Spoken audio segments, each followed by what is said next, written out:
In today's video, I'm going to teach you how to share games on Steam and play at the same time.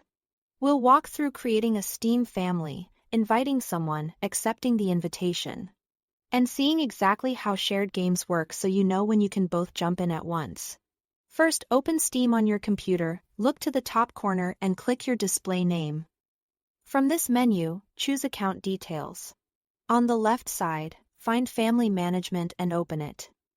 This is your hub for managing who's in your group and which games are available across the family. If you are setting this up for the first time, click Create a Family. Type a clear, recognizable family name, something everyone will know belongs to your group, and click Create. With the family created, click Invite a Member. You'll usually see your friends listed here.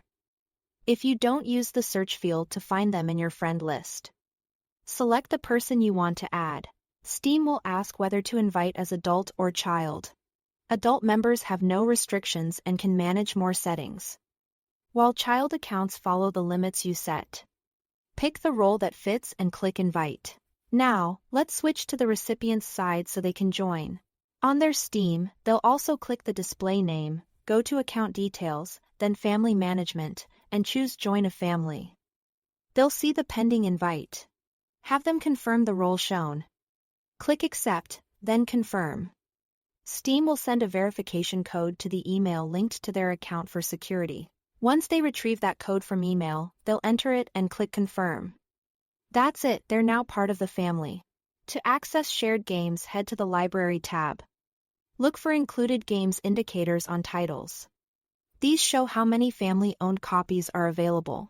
Here is the key rule. One copy means one person can play that game at a time across the whole family.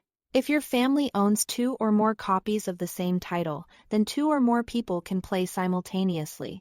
So check those numbers before you launch a session together.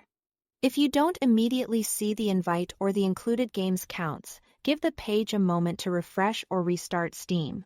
And remember, shared access is about licenses, not installations. If a title is already installed, you won't need to download it again. Just use the license that's available to play. That's the full setup. Thanks for watching.